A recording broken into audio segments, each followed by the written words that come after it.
Nursing students, time to talk.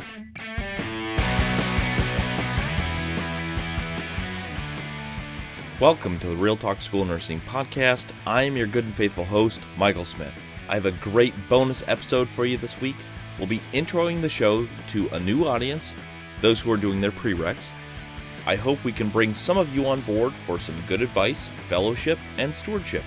We're going to be talking about our why, doing some dosage calculation strategizing, and after that, let's just see where things take us. Don't forget about our Yeti Giveaway this week, and a lot more, so let's get going. But first, our sponsor for this segment is Burchum and Grossman's day-old countryside open-air fish market. You know, we're all strapped for cash, so why spend your hard-earned money on fresh fish when you can spend less money on a slightly older fish? Let's be honest.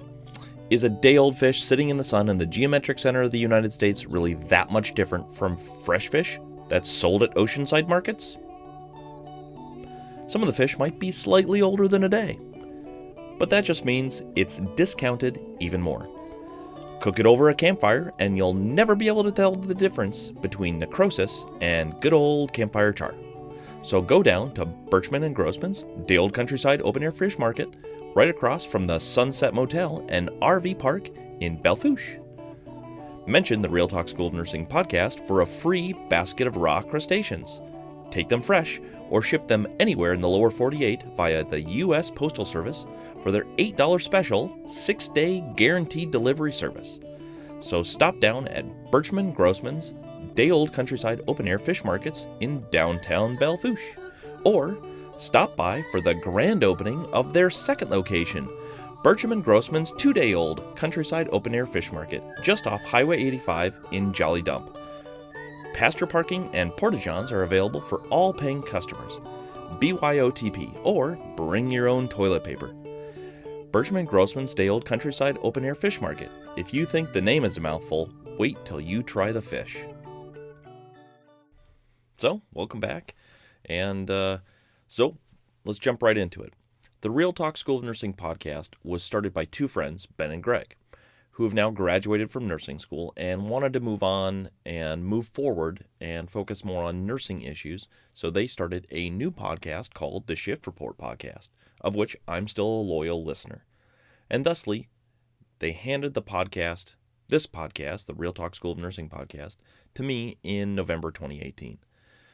As a host, to introduce you to me, I was an infantry officer in the U.S. Army, where I served for about 10 years, and I was hit by a roadside bomb. In the time that followed, which is probably more pertinent to the discussion here, I had a lot of great medical and nursing care, and I saw a completely different part of the military that I'd never seen before. Infantrymen, and especially infantry officers, never go to sick call. They are not allowed to admit when they're hurt or injured or anything else. And so I was introduced and I saw a strength in nurses that I'd really only identified before with my own infantrymen. And now I'm almost done with my master's degree. So I think the niche that this podcast fills isn't one that talks about content very often. There is a lot out there, and there's a lot of very smart people who are better at it anyway, so I'll just let them do that. In my opinion, I don't think nursing school content is really that difficult, though the volume, can pose a lot of challenge sometimes. I think what can make nursing school really difficult is all the stuff that surrounds nursing school. Nursing school isn't just about content. It's about grading schemes. It's about balancing family obligations with school obligations. We can know content and not be able to get through it all. I think any of us who have been through nursing school knows at least one person who just seemed outlandishly smart. And, maybe they had to recycle to the next class or something else like that. It happens, and it's not normal, but it happens often enough where it's not abnormal, if that makes sense. And then people like me who are not as academically gifted as some of their other classmates, we make it all the way through. And then there's some of them that you're like, how did you make it all the way through? And, yet they work really hard, and they do a really good job of managing their time and managing those things that surround nursing school. So Real Talk School of Nursing podcast really fills the role of talking about things that are common experiences to those in nursing school. We have a common experience and a common bond, and I think that makes it easier to go through tough times when you see that you're not the first person to experience, whatever problem it is, and you won't be the last. And others made it through, and then, therefore, so can you. And, they've been through this, and they've survived, and that struggle can bond us together and bind us, to each other. Through adversity, we find strength and find friends who understand us. What I really appreciate about podcasts is that I like the ability to be able to listen and learn while I'm doing other things. I basically don't watch television, and I already sit for hours doing homework, so, sitting down and watching a television show or something like that is probably one of the last things I really want to do. There are lots of content-based YouTube videos out there, but there's such a wide variety of them, and they always seem to be like at least an hour or more, and I just don't have the patience to sit there unable to do other things, trying to focus on what they're telling him, on what they're going to tell me, listening to the host talk about things and not doing what the video is about. Anyway, so I started listening to nursing school podcasts because I was looking for any way possible to bring some kind of value to my hour to hour and a half long commute to school. Shows like the Real Talk School of Nursing and other podcasts are and were ones I could take a break with, listen to in the car. I could listen to them while I'm mowing the lawn, working in the garage, whatever. What I really like about podcasts is I love the intimacy of the relationship that you can build with a person who's doing a long forum discussion, like in radio, but especially in podcasts, particularly when there's good interaction with the listening audience. So an audience that is interactive and can write in and do all those things. That's really valuable, and you can really get to know each other through conversation, and that's missing for me in most of the other content-based YouTube videos and stuff like that. So when the previous hosts wanted to hang things up, I really thought that I could continue that relationship, continue to provide value to people, and keep this podcast rolling. I asked if I could continue the podcast, and after a couple of months, they asked for a test podcast, which I did at my kitchen table after doing some practice recording and listening to my awful-sounding voice on my cell phone. And so far, things have hardly improved, as you can tell. I'm still the same dopey guy, and now I'm also the same dopey guy with a microphone in front of him, so yay me. And the Real Talk School of Nursing podcast obviously made a positive impact for me, and so I'm hoping I can do the same for you. And that is the Real Talk School of Nursing podcast in a nutshell. Real Talk School of Nursing. Real Talk of School of Nursing. Real Talk School of Nursing. Real Talk of School of Nursing. Say it louder. Say Real Talk. Real Talks School. School of Nursing. So let's talk about our why. What brought you to nursing? What's our why? Every guru out there, from Dave Ramsey to Simon Sinek, asks us to start out with our why. Dave Ramsey, for example, often jokes that when you bring a solution to your spouse on how to get out of debt, you should start with, "Hey, honey, you know that dream vacation we've always talked about going on?" Instead, what people start with is, "Honey, I have the solution to all our problems. We're going to sell your car." Simon Sinek talks about, in his book, Start With Why, his golden circle. Imagine the Target logo, right? A circle that's surrounded by two outside rings. The center circle is why. The first ring out from that is how, and the outside ring is what. And, it's for most people, it's like clearest is what, then how, then why. And so we operate in that manner.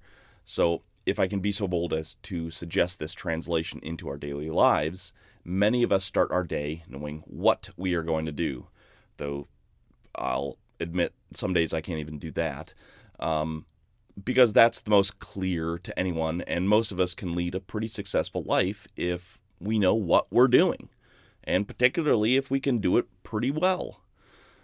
But some of the more organized among us even know how we're going to do those things. And, there's a plan, there's some logic of how behind our what. But the most inspired among us, again, leaving myself almost completely out of this, is starting the day understanding why. And I don't mean like the 2-year-old, level of understanding of why. Why, Dad? But a mature and aware understanding of our why. So if you can just take a minute and remember why you get up early, why you're staying up late, why it's worth the frustration, why you make decisions like studying over going out with friends, why you're making the sacrifice for nursing school, then we can really keep moving forward and be continuously renewed, be inspired, and be motivated to face the challenges of nursing school. The most important question, or the most important thing that we need to ask ourselves, is why we don't quit. And that's how you start with your why. Leaders start with why, but only years after knowing what and how.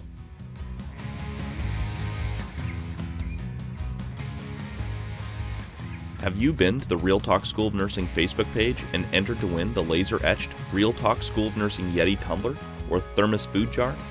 Go there, like the page, and share the post to win. And if you are really feeling nice, tag a nursing friend or fellow nursing student so they can enter too. All right, well, welcome back. We're going to start with a little dosage calculation lesson. This stuff, for some reason, really freaks people out and really gets people stressed. And, there's a lot of reason to be motivated to do well. I use this method specifically because I think doing proportional math changes every dosage calculation into the same basic math problem, and each component of the problem is verifiable in a single step. But that requires a little knowledge too, so you have to know your conversions between metric measurements for sure. You have to know without hesitation that 1,000 milligrams is equal to 1 gram, and 1,000 micrograms is equal to 1 milligram.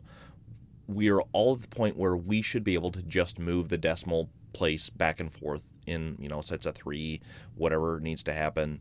Like, we should be able to do that without doing extra math, dividing or multiplying by 1,000, right? Okay. So if someone says the maximum daily dose of acetaminophen is 4 grams, you should know that's 4,000 milligrams, which is what you're going to see on, the side of the Tylenol bottle. You're going to see, milligrams, like 500 milligrams per capsule or whatever it is. But you have to be able to do that kind of conversion in your head. So it's like, okay, well, if they take 2 pills, that's 1,000 milligrams. And if they do that 4 times a day, they're at their maximum safe daily dose of acetaminophen, something like that. So let's talk about kilograms and pounds. So there are a bunch of ways to think about the conversion between the two. The biggest problem some people face is that they can't remember, when they're stressed out in the middle of a test, if they're supposed to multiply or divide by 2.2. So let's make this, this conversion the exact same math problem as all the rest. Let's make as many things as we can turn into the same math problem, right? Let's do as many things as we can and turn them into the same math problem. So here's the conversion. And I'm using an inexact number, but it's going to give you a very, very close answer. So if we're using just 2.2, for example, as a, pounds to kilograms, right? Here's the conversion. 100 pounds is equal to 45.45 kilograms. That's it. Okay. So if you get a child's weight in pounds, you write 100 pounds divided by 45.45 kg. is equal to 70, let's say 75. It's a 75-pound kid. So you write 100 pounds over 45.45 kilograms, and then equal 75 pounds over X. And then you cross multiply, right? So it would be 100X equals 75 times 45.45. And that's going to give you 3,408.75. You don't have to be that exact, but that's what the math is. So then X equals 3408.75 over 100, which equals 34.0875 kilograms. You follow? So, and that makes sense, right? Because 45 is a little less than half of 100, and so 34 is a little less than half of 75. So a child that weighs 75 pounds weighs 34 kilograms. So each problem is like this. You just need to figure out what units the answer needs to be at the end and configure your factors as such. If your answer is in milligrams, but the basic prescription is in micrograms, then you know that conversion. So let's do a simple dosage calculation, and I'll try to make this as simple as I can, because I know you're listening and not writing this down. Or you could be, but so the provider writes out an order for a single dose of ibuprofen, 500 milligrams by mouth. Pharmacy dispenses you with a liquid suspension of a concentration of 1 gram per 2 milliliters. How many milliliters will you administer per dose? Okay. First, I'm going to convert the grams to milligrams by moving the decimal to the right 3 places. So now it's 1,000 milligrams per 2 milliliters, and the order calls for 500 milligrams. So I'm going to set up my proportional math problem. It's 1,000 milligrams over 2 mils equals 500 milligrams over X milliliters, right? So you do the cross multiplication, and you'll have 1,000X equals 2 mils times 500 milligrams, which is, 1,000 times 1,000 divided over 1,000. So your answer is 1 mil. So you would drop 1 mil of medication, complete the medication, right? So the right patient, the right time, the right drug, the right dose, the right route, the right documentation, and then you administer the med, right? Okay. So let's try one with a weight conversion too, right? Calculate the dose. So here's the order. Calculate the dose of amoxicillin suspension in milliliters for otitis media of a 1-year-old child weighing 22 pounds. The dose required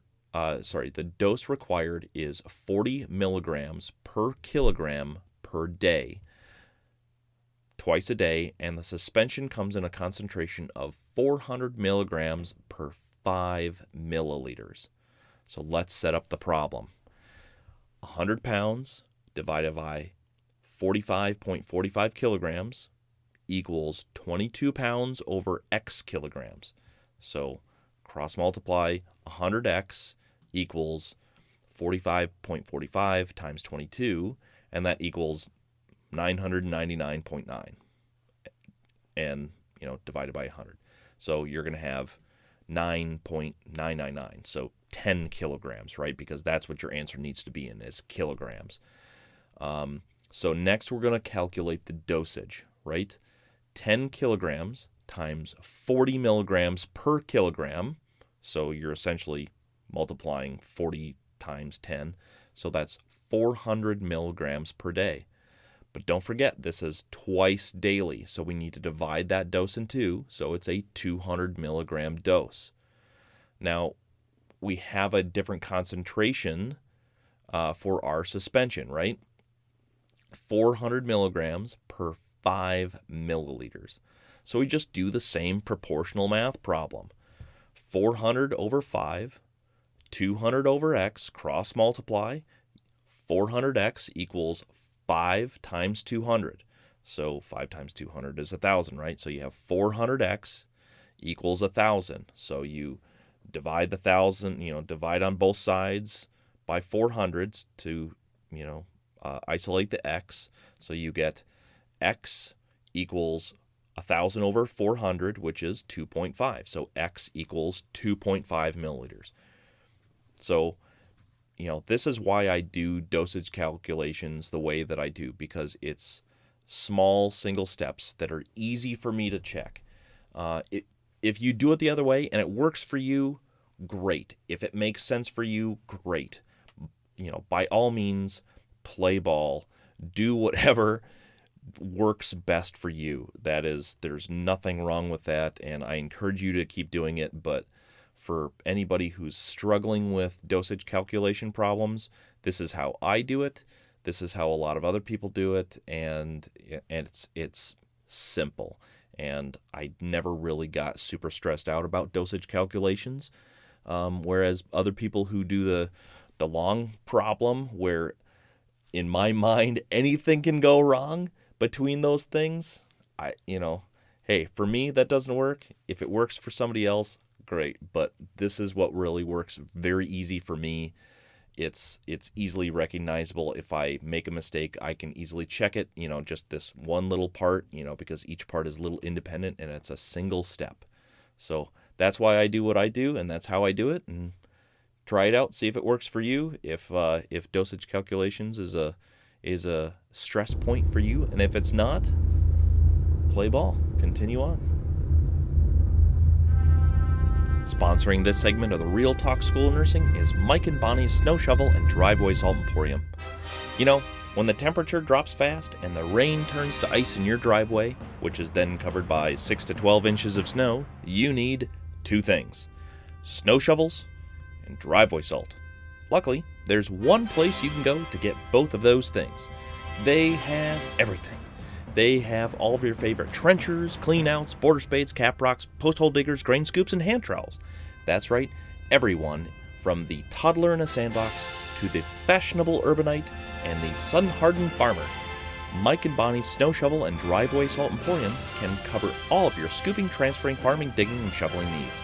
So stop by Mike and Bonnie's Snow Shovel and Driveway Salt Emporium off Route 44, where the only thing that's deeper than the holes you can dig with their great shovels is their discounts.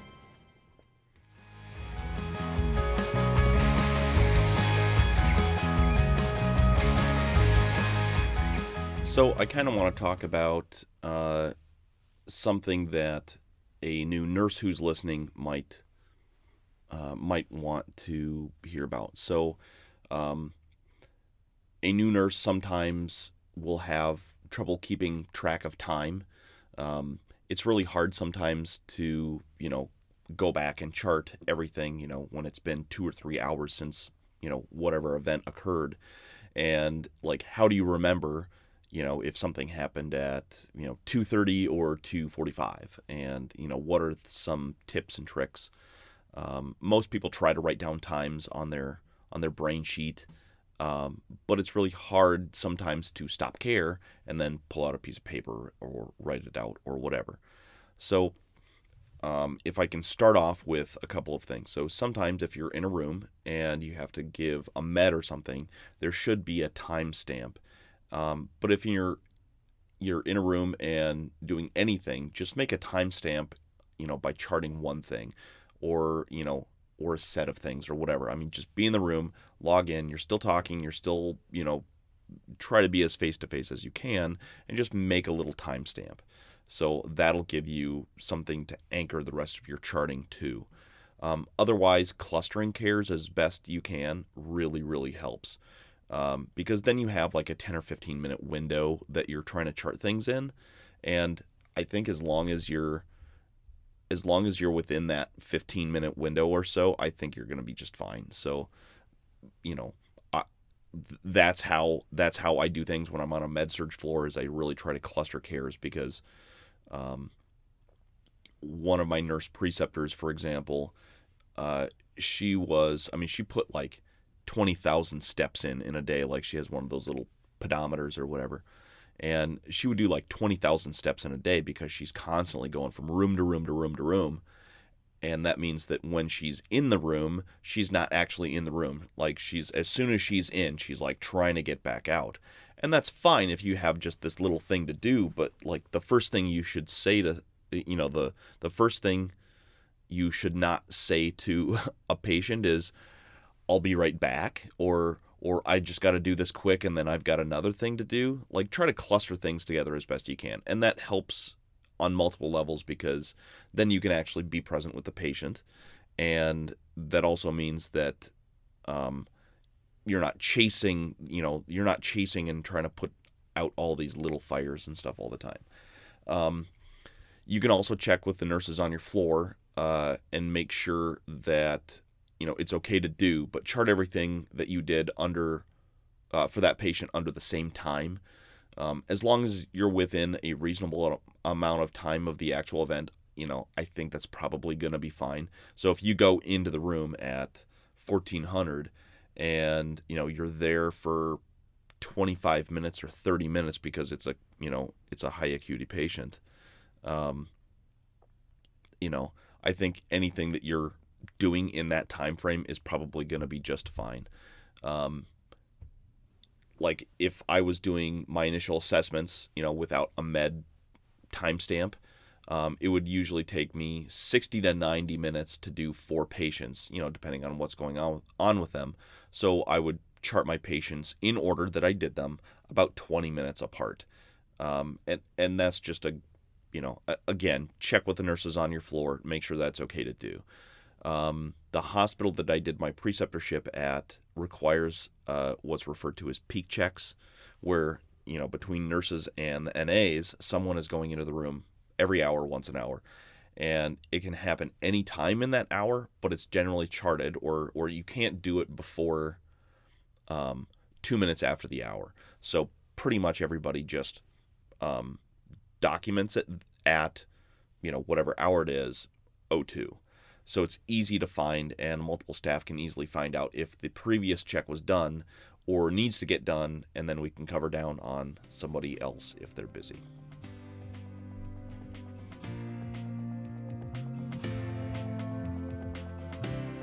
Sponsoring this segment of the Real Talk School of Nursing podcast is NRSNG.com. Go to the Real Talk School of Nursing Facebook page or Twitter feed and click on the link to get your $1 trial. I found NRSNG.com as a first-year nursing student. I did my trial and I was hooked. Since then, NRSNG.com has added tons of great content and continues to add more. NRSNG.com is a complete education platform for nurses, nursing students, and includes video and audio courses, cheat sheets for quick reference, a mobile app, a huge question bank, and a solid Simplex. NRSNG.com is a complete solution, and they aren't overpriced. Not just preparing students for a test, NRSNG.com provides a home base that members can reference anytime as a nurse. Go to the Real Talk School of Nursing Facebook page or Twitter feed and click on the link for your $1 trial.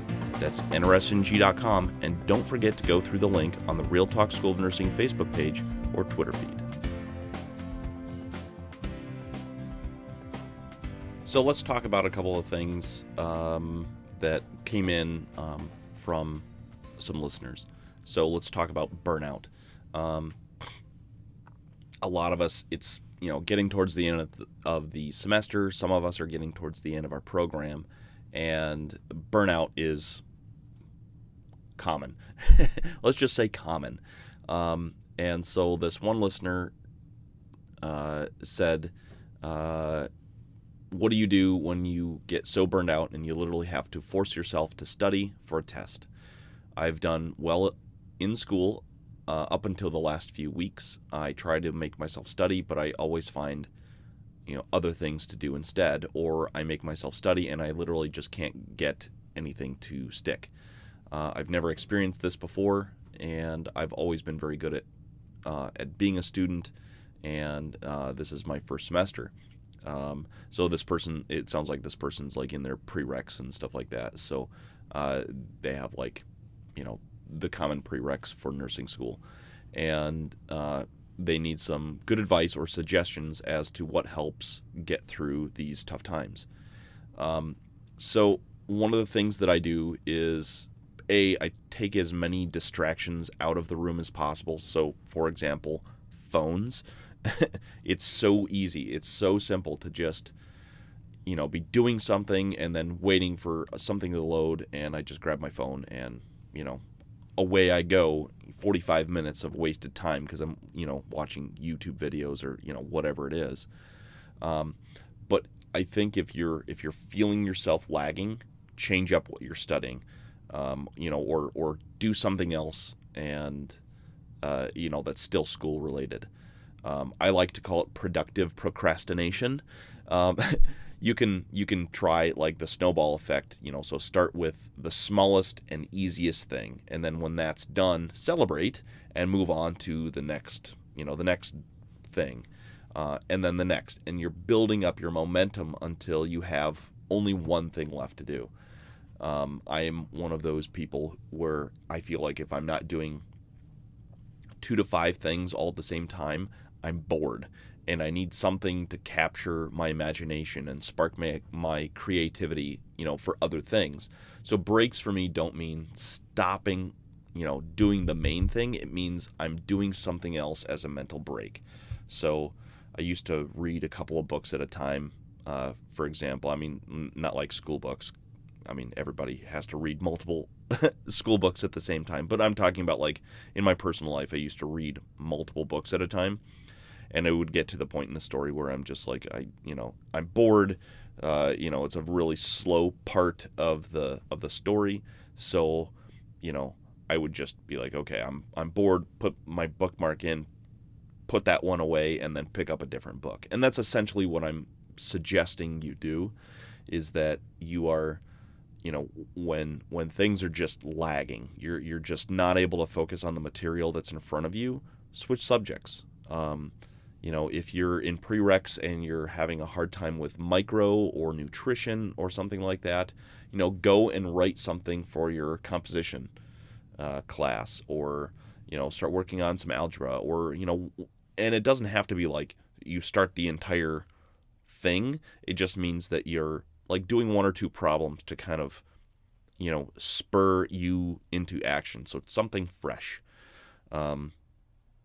I would not suggest taking a break and like watching videos or something like that, because that can lead to, it's a slippery slope, and so that can lead to a lot of things. So what I'm suggesting can also be really dangerous, because when I'm studying or writing a paper, I'll write a few things and then I'll need to look something up, and that's where, in those transition, that's where things, I'm usually reaching for my phone to check stats on the podcast, or I'm replying to a listener, or I'm doing something that has to do with other things and not the thing I'm doing. So that can be really dangerous when you're trying to juggle all of these things at the same time. So in essence, I'm saying you probably need to just have a number of productive things that you can be doing, and you're not doing it all at the same time. That's not what I'm saying. I'm saying you need to have multiple things ready to go at the same time. So you are, close your emails for one thing. If you're trying to be productive, close your email, put your cell phone out of the room, put it someplace else. Have your other homework stuff around you. So when you feel yourself lagging, you can just, okay, need to put that aside for a minute, refresh my mind, and like go and do some math problems. And it doesn't have to be 10, it can be 1. I mean, just enough to kind of, change your thought process and kind of get out of the mud and muck of whatever was slowing you down before. So that's what I would probably do to remain productive, and then it doesn't feel like you're forcing yourself to do something that you don't really want to do and you're having trouble focusing in. So that's what I do, and hopefully it works for you. And if it doesn't, or if you have another idea, write into the show, realtalknursing@gmail.com, or you can use Facebook Messenger. You can contact us on Twitter and Instagram too. So if you have other suggestions or good techniques that you like to use, feel free to write in about them. There we go. It was awesome chatting with you. I had a lot of fun today, and I'm really excited to keep this podcast rolling. Getting through nursing school isn't just about content, and the only easy day was yesterday, but we can get through this together, I promise. The Real Talk School of Nursing podcast is a Real Talk production, sponsored by Mike and Bonnie's Snow Shovel and Driveway Salt Emporium, and Burchum and Grossman's Day Old Countryside Open Air Fish Market. This podcast is dedicated in loving memory of Doc Thompson. To his wife and family, my continued prayers and support. Six Semper Tyrannis, Facta non Verba. Good night, Steve Cannon, wherever you are. On Young. Now, you go home.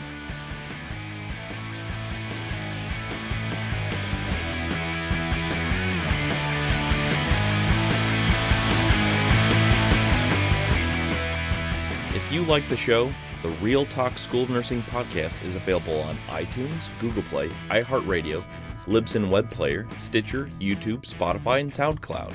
So, go to wherever you download podcasts, subscribe, rate us, review us, right into the show. Smash that subscribe button, and remember to leave only 5-star reviews, because that's the only ratings that count to get us noticed by more nursing students.